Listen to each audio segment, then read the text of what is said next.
بسم الله الرحمن الرحيم الحمد لله رب العالمين والعاقبة للمتقين والصلاة والسلام على أشرف الأنبياء والمرسلين سيدنا وحبيبنا وشفينا محمد وعلى آله وصحبه أجمعين. اللهم لا علم إلا ما علمتنا إنك أنت العليم الحكيم وزدنا علما. صلي وسلم وبارك على سيدنا محمد الفاتح المغلق وخاتم لما سبق ناصر الحق بالحق والهادي للصراط المستقيم وعلى آله وصحبه قدره مختاره العظيم. الحمد لله. So we were looking yesterday at the struggle related to da'wah, the importance of struggling and striving to spread this message, and how this is the foundation of the prophetic way. So he mentions here, continuing on, he says, da'watuna, our call, the prophetic call, da'watul wafa bil ahad. Yeah, so our call is related to fulfilling contracts, fulfilling promises. This is the first thing. This is one of the things we see about the early people and the spread of Islam, is that many of them were business people, and they were known for fulfilling contracts. They were known for honesty and for the fulfillment of contracts. That was one of the key aspects of their way. Yeah, so we see like these great traders that travel all over the Muslim world that many people were influenced by and impacted by, such that they entered Islam through them. Many of them fulfill contracts. And then beyond that as well, the Muslims in general have always been known for that as one of the distinguishing characteristics of Islamic civilization. What's interesting actually is, even if you look at like wherever you go in terms of the Muslims, you always see that if you look at the Arabs before Islam, they were known for being very, very honest in their contracts. They never ever broke promises. They always fulfilled promises. And this is one of the reasons why the Quran was sent. Why was the Quran sent to those people? Why was the Quran sent to the Arabs? Because they already had beautiful qualities. Yeah, they already had certain qualities that needed to be developed. So the qualities that they already had were what? They already had qualities of honesty. They already had qualities of bravery and strength. They already had the Arabic language. They had great language skills. So they had certain qualities that meant that already the truth could be established within them. Yeah, they already had these lofty traits. So in that sense, alhamdulillah, the Quran came and just enhanced these. Yeah, so this is the first part. They're saying da'watuna da'watu wafal wal badal wal ata wal tadhiya. And our da'wah is to expend, to use our energy, to call to Islam, and to give out to others, and to sacrifice for the sake of others. To sacrifice for the sake of the religion, and for the sake of serving the Prophet ﷺ. Wal ithar, that our ways of ithar. It's a way of putting other people ahead of ourselves. And again, it's a very difficult thing to do, to put other people's like families ahead of your own family, as an example, to put other people's children ahead of your own children, to put other people's needs ahead of your own needs. Yeah, to put your money to serve other people rather than serving what you need within your own life or what people around you need. This is a very challenging thing, but this was the hallmark of prophetic character, and also the companions around. Like you mentioned, the companions, they didn't have tremendous knowledge. They really didn't. There were a few within there that were very knowledgeable. The vast majority didn't have tremendous knowledge, nor were the great worshippers. What they did have was they had character. That they really developed character. And this development of character is what allowed them to spread this message, and what allowed them to become these great individuals. They had character traits. And the key one was this preferring others. Yeah, we see this just to give an example, like today, if we took on these traits, would people around us not become Muslim? Of course they would. They mentioned with one of our teachers, Sheikh Ibrahim, that he saw somebody who was close to suicide, and he takes him in, and he shows this quality of ithar. You know, he gives and gives and gives and gives, not expecting anything in return. After a week, 2 weeks, the brother's heart started to soften and he entered Islam. And really, if you think, just imagine you had somebody who was struggling, and no more you serve them, but then they really see you serving them with everything. So it's like they're seeing you going hungry yourself. They're seeing your family struggle, and you continue to say, of course, for somebody to give like that, there's no doubt whatsoever that's going to impact hearts. And this explains the success in inverted commas that the Sahaba had, because they were willing to let it all go. And that's what true submission and surrender is when you're willing to just let all of it go, instead of just little bits here and there and clinging onto other bits. Yeah, they were willing to let everything go for the sake of Allah subhanahu wa ta'ala, to achieve the very, very highest of goals. This is why da'wah is a difficult thing, because it requires a lot. Like true da'wah we're talking about. Real da'wah requires to let everything go. So you have, for example, like there's nothing else at all that can remain. It's got to be like a complete letting go. When you start holding on to little bits and letting other things go, then that's, can you see, that isn't thing. So like they mentioned, for example, one of the early armies of Islam, that they couldn't get the opening. They tried again and again, and they couldn't get like the victory that they needed within that particular situation. They were within that battle. And then they said one of them suddenly remembers that he hasn't done the miswak. Yeah, he remembers that he hasn't done the miswak that morning. As soon as he does the miswak, there's an opening straight away, and they go straight through. So now what this is, the miswak isn't obligatory, is it? The miswak isn't an obligation. It's from the extra acts, the sunnah. It's not an obligation. But the point is that if you're going to be a person of da'wah, if you're going to be a person spreading Islam, you have to be at the highest levels. You have to fulfilling all the fara'id and all the sunnah, yeah, and all the extra things as well. Because the standard expected of you is so much higher. The standard expected of an Islamic army is so much higher. The standard expected of an Islamic community worker or an Islamic caller is so much greater than what's expected from someone else who isn't Muslim, or someone else who's not doing it for those motives. If you're going to claim, I'm doing it to serve the Prophet ﷺ, then the standard expected becomes so much higher, and becomes this standard we're talking about here of badl, of expending and giving and sacrifice. Well, sabr, yeah, and constancy, yeah, to stay constant.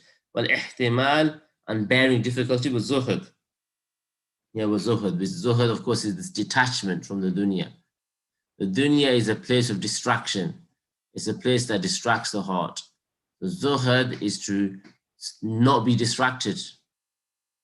In essence, is to not be distracted within this realm and within this realm. So this is another essential thing, that if the human being, if he can keep his heart free from distraction, then he's a zahid. The point here is that the person of zuhud is what? Is someone who can remember Allah subhanahu wa ta'ala with presence. Yeah, he can remember Allah subhanahu wa ta'ala with presence of heart. Someone who can remember Allah with presence of heart is a zahid. And he's somebody who's been able to disconnect. He's someone who's been able to completely disconnect his heart from, like distraction and from anything else. That's the object. That's what this is. For example, said the zuhud, the first level of zuhud is to just let go of any distractions within the world. Just let go of everything. Then the second stage is to become indifferent. So now you have dunya in your life, but you don't really care. You have money, but it doesn't affect you. Yeah, you have property, you have goods, you have wealth, but it doesn't affect you. And then the third level is where you become indifferent to the indifference.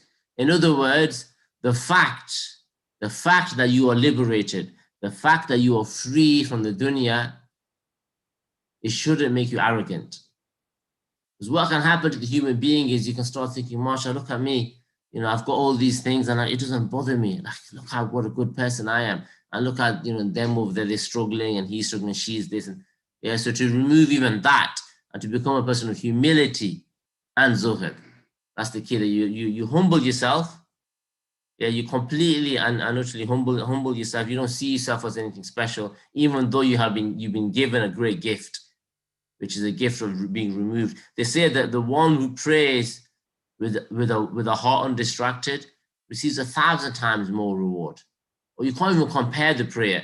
So if you have somebody who prays just 2 rakats, but he's a zahid, he's not connected to the world, you can't compare his prayer to someone else who is connected, who's thinking and thinking and thinking. So these 2 qualities of dhikr and fikr. Dhikr is remembering Allah. Fikr is your heart being present.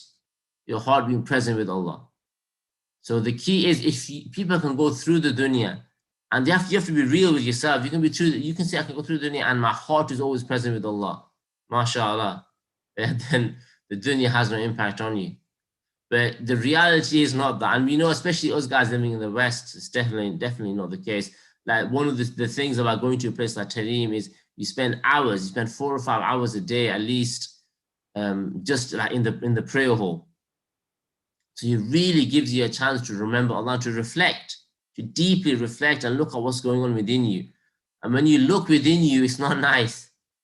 Like, a lot of people, they'll visit Tarim for 40 days. They have this 40-day dawra, like a 40-day intensive program. So people will go there for 40 days to get a taste and experience. And many people who will do that, they'll say, oh, you know, like, I've got all these diseases. They'll say, I'm a better Muslim in the UK than I am here. People will say that, but then no, you're not. You're much, much better there. The problem is that in England, because we're so busy running around doing things, we don't realize how damaged our hearts have become. We don't actually, we're just trying to get our praise in. We're not thinking, actually, am I remembering Allah? Is my heart with Allah? Am I speaking to Allah? Am I aware that Allah is gazing into my heart whilst I remember Him? Yeah, these are like refined things. We don't even think about that. We're just thinking, okay, Zohar's come in, now I've got to pray, then I've got to get back to work. Yeah, I've got a bit of time, now I've got 10, 15 minutes, I'll read some Quran. Or I'll listen to a dars. Yeah, I'll tune in and listen to a dars for half an hour or so. So that's the extent. Whereas when you're in a place where you're completely free now, yeah, you're not working there. And then you have a settle where you're studying like 12 hours a day. And you're in the masjid for long periods of time. Even when you're outside of the masjid, you're in a very, very intensely purified place where there's nothing you're going to see that's going to distract you. There's no bad company there. Then there's no one you're going to, because all your companies are going to be students of knowledge, or it's going to be the people from Tarim who are, mashallah, have dedicated their whole lives to knowledge. They've been learning since they were very, very young. Yeah, and they continue to. So your conversations, everything becomes about knowledge. So therefore, then now you start to see the diseases within. And you start to see what a distracted life it is that you lead. But at the same time, it also shows you the potential. It shows you the kind of life you can lead as well. So it's a very positive, like enriching experience. But you start thinking, actually, I could live my whole life in the remembrance of Allah.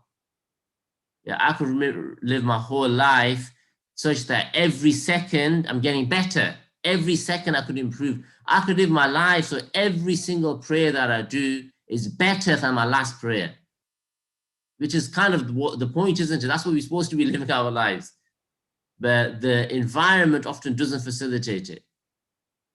But when you're in there, this is why one of the things that the teachers recommend, Habib Muhammad al-Idris used to tell us all the time, he used to say, remember, when you go back, remember you're going to meet people.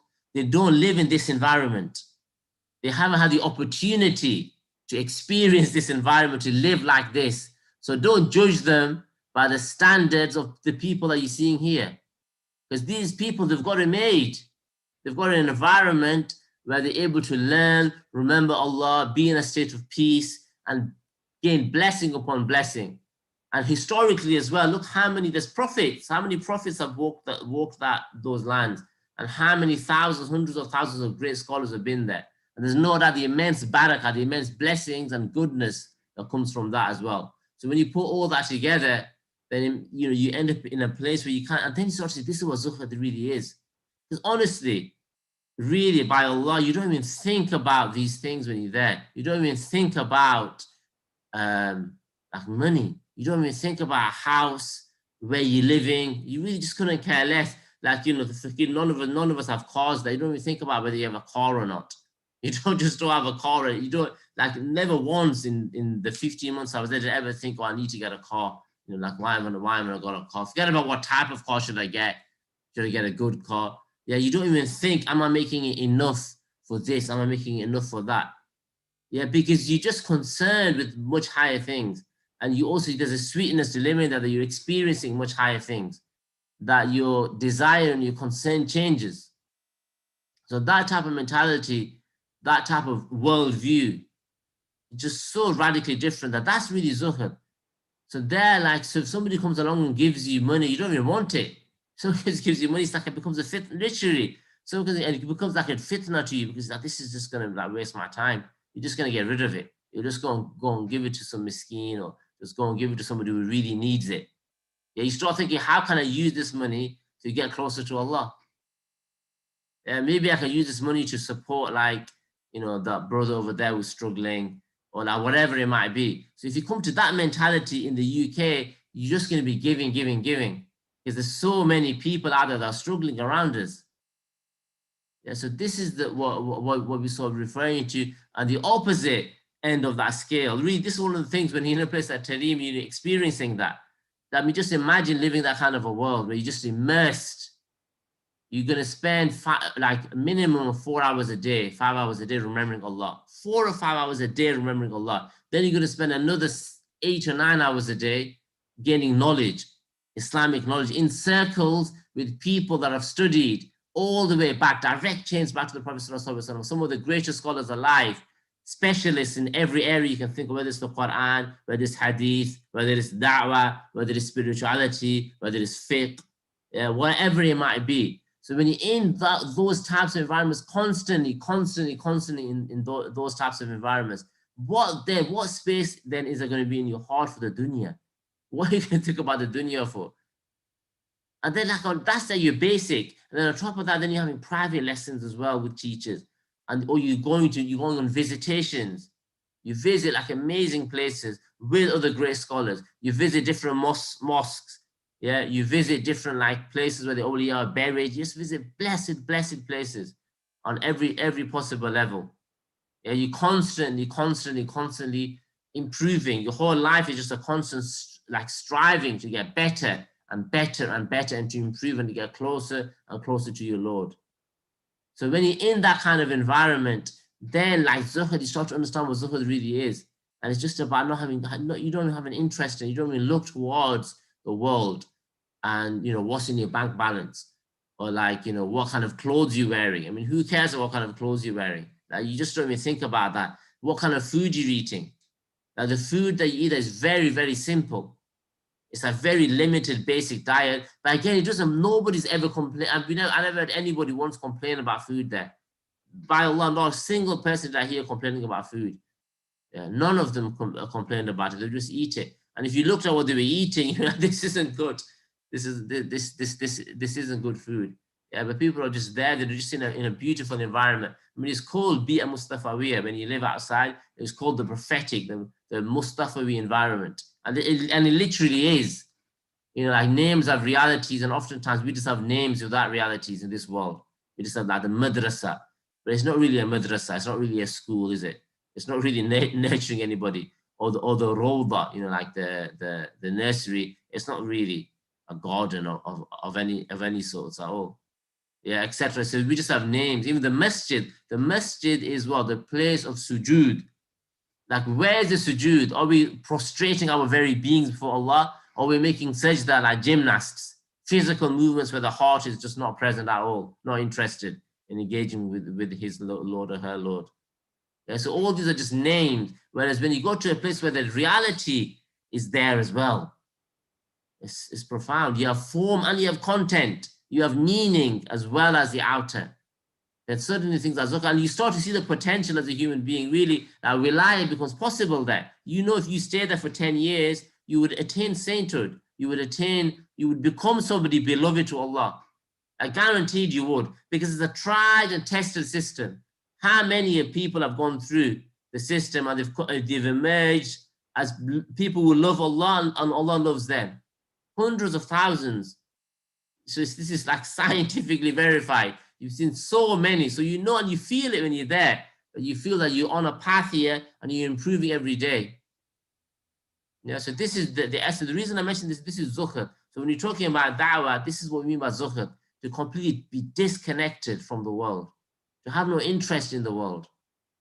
Because you're interested in higher things, you're getting your sweetness and your enjoyment and your peace, your contentment, yeah, your happiness from other things. You're not getting it from the material world. You're getting it from a much higher source. Yeah, so this is what's a Zohar. And then he says, وَرَغْبَ فِي مَا عِنْدَ اللَّهِ, and desire for what's with Allah. So what's he saying here? Just to recap, he's saying that what does it mean to call to Allah? He's really putting it in a nutshell. It says our call, i.e. the prophetic way of calling to Allah, is about fulfilling promises. It's about expending your energy. It's about giving out to others, giving. It's about sacrifice. It's about preferring others over yourself. It's about sabr, patience. It's about ihtimal, bearing, taking on difficulties, the willingness to bear difficulties and hardship. It's about zuhud, disconnection from the world. It's about raghba. It's about desiring fima indallah, desiring what is with Allah. These are the qualities. We have 1, fulfilling promises. 2, expending, giving out. Not giving, struggling, expending your energy. Number 3, giving to others. Number 4, sacrifice. Number 5, preferring others over yourself. Number 6, sabr. Number 7, bearing difficulties. Number 8, zuhud. Number 9, raghba. These 9. And then he says, فَكُلُّ مَا قَامَ عَلَى غَيْرِ هَذَا الْأَسَاسِ لَيْسَ مِنَ الدَّعْوَةِ. Anybody who does something without these foundations, it's not da'wah. You aren't calling to people to Islam. You're calling to yourself, or you're calling to something, calling to shaitan. You're calling to something else. It's not calling to Allah subhanahu wa ta'ala if you don't have these qualities. So he's really defining it in like crystal clear terms. Crystal clear terms. And he's not attached to the secret of this prophetic inheritance. Someone who's calling without those foundations, without those foundational qualities, he isn't attached to the prophetic way. He's not attached to the secret of the prophetic inheritance. Now the prophets, alayhi wasalam, they've given inheritance, they have inheritors, they have ulama, scholars who have inherited from their way, and they carry a sir, they carry a secret, because they've inherited from their way. You're not attached to them if you don't have these things. Then he says, "Kam nu'ani min nufus hadihi, Allah yuslikan wa yuti nufusana taqwaha." Yeah, like people are just, how much suffering, how much pain do these nufus go through, and for what? For nothing. And then he says, may Allah rectify it, and give taqwa, give God consciousness, give consciousness of Allah subhanahu wa ta'ala to our souls. Man maqsood min hadi dirasa wa min hadi da'wa. So he's saying, what's the purpose of this study? What's the purpose of studying Islam? What's the purpose of calling people to Islam? What's the purpose of all of this knowledge and learning and teaching? All of it. What's the purpose of it? He says, وَالصَّادِقُ مَعَ اللَّهِ إِذَا قِيلَ لَهُ اذْهَبْ إِلَى جَنُوبٍ ذَهَبَ جُنُوبٍ أو قِيلَ لَهُ اذْهَبْ إِلَى شِمَالٍ ذَهَبَ شِمَالٍ حَيْثُ مَا تُرِيدُنَا هَكَذَا دَعْوَةٌ. So he says, what's the purpose of all of this knowledge? What's the purpose of all of this learning? What is the purpose of engaging with Islam in any way, shape, or form? Spirituality, da'wah, ilm, and anything else. He says, he goes, the one who is sincere, if you said to him, go to the south, go here, he goes. Go to the north, go here, he goes. Whatever's needed, that's where he goes. That's da'wah. أما الذي جعل له 20 غرضا أمامه لنفسه فهذا ليس بجندي لله بل هذا جندي لنفسه. Because as for the one who places 20 objectives before himself, this person is not a soldier for Allah. He's a soldier to his own self. فأين جندي لله. And where is the one who is martial for the sake of Allah? Our purpose is to please Allah subhanahu wa ta'ala, and that takes us where it takes us. Whereas we say, I've got to have this in place, and I need this here, and I need to have this fulfilled, and I can't do da'wah unless I have this. I need all of these things to make it for me. That's not the soldier to Allah. And that's really what we need. One of the things about Islam is it talks about this martial discipline, that we have to be disciplined. Yeah, like as soldiers. Yeah, we have to be, we have to have this seriousness, and we have to have this focus and like routine. Yeah, one of the things that, for example, look at Murabbat al-Hajj radiyallahu anhu. Murabbat al-Hajj is a great Mauritanian saint. They said that his day, every single day was exactly the same.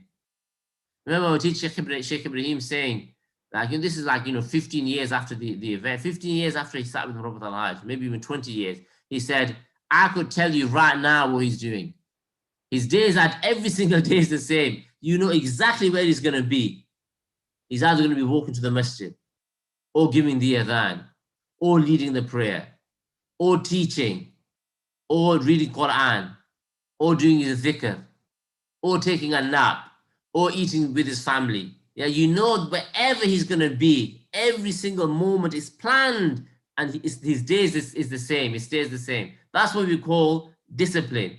Yeah, somebody who's mastered time, has understood what time is, and then he's got everything lined up. So you could, other people can say, this is what he's doing. I know exactly where he is now, because he doesn't miss a single appointment, doesn't miss anything. He's there when Allah subhanahu wa ta'ala wants him to be there. Yeah, and this obviously requires focus. I mean, the ability to focus is the essence of this call. It's actually the essence of Islam, regardless of da'wah. The essence of Islam is about staying focused. Staying focused, like your internal focus stays upon Allah, even when you're with people, even when you're distracted and there's things going on around you, you stay focused with Allah. One of them, one of our teachers, they said he became Muslim.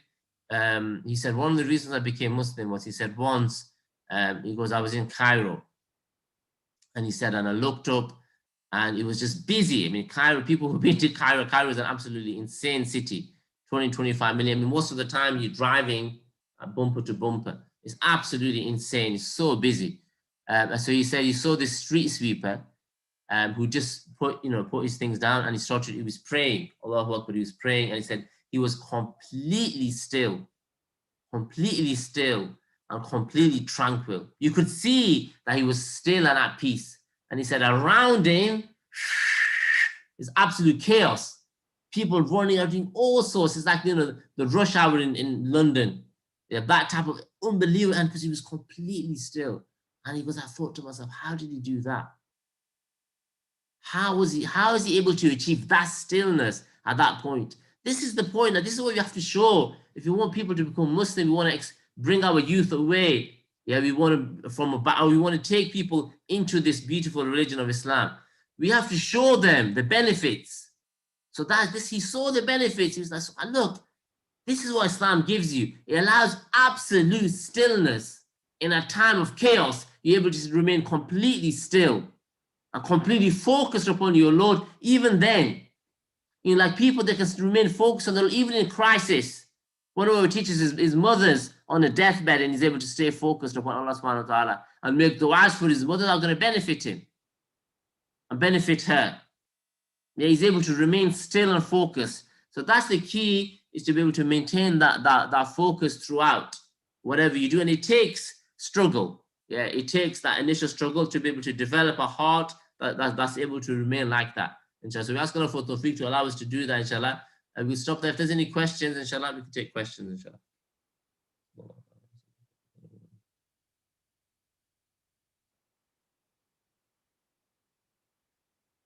Okay, so tomorrow's Friday, of course. We have a day off tomorrow. So then Saturday, inshallah, we'll resume again, inshallah. Saturday at 7 o'clock. Wa sallallahu ta'ala ala sayyidina wa habibina Muhammad wa ala wa sallam, alhamdulillahi rabbil alameen.